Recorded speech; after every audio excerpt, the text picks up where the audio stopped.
If you're able to pull power away from the narrative or storyline of who you think you are and the projected, proposed conclusions of who you're going to be day by day and who your personality is at its depth, if you can move beyond that and move into the unconditioned awareness, which is actually animating this and experiencing all this personality, you open yourself to a world much larger than whatever your current confines are, whatever your current reactions are, whatever your current opinions are. And you make yourself able to become fluid with respect to who you are. Now, who you are is set in some ways and it's fluid in others, but what's constricting is the need to continue to revisit the same personality over and over, day by day, just simply due to conditioning. And we do it because we have this vested sense of self within who we've shown ourselves to be. An actor is good at moving beyond this, and the better they are, the better they can throw themselves into a role. If you look at someone like Leonardo DiCaprio, he's a frontiersman in The Revenant. He's an arrogant Wall Street guy in The Wolf of Wall Street. He is a loser dude in The Departed. He's a richest person in the world in The Aviator, Howard Hughes. He embodies different characters and he embodies different psychologies as per what each of these characters should entail. And he's able to do that because when you're watching him, you're not watching Leo. You're watching a person portray a character. And then he's reacting authentically off of what's presented to him, right? Congress guy in the Aviator is attacking him for war profiteering, and he responds to it with a lot of strength, right? In The Departed, he's treated like a rat, and he responds like a rat.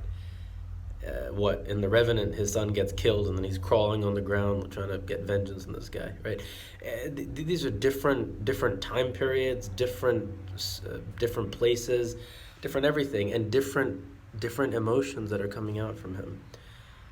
So he's only one example. He's one example of what 7 or 8 billion people can actually do if they see themselves for who they are beyond the conditioning and beyond the storyline.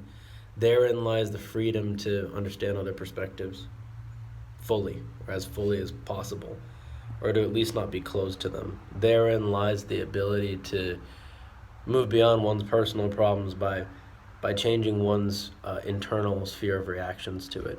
Therein lies the ability to be free internally, be free and not be bounded simply to one person. We're already bounded physically in a sense, right? We have a mortal coil, so to say. We have our body, and we're limited by what our body can do. We're limited in our capacities.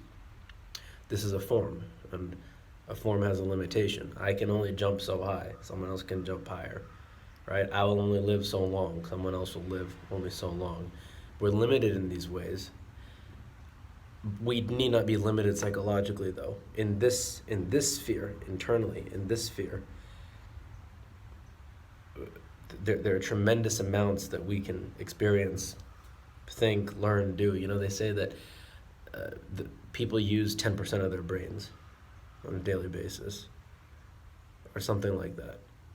So how much is not accessed? How much potential is locked up in there? How much potential is just never touched? And then we wonder why we might be unhappy, or why we have large issues in society.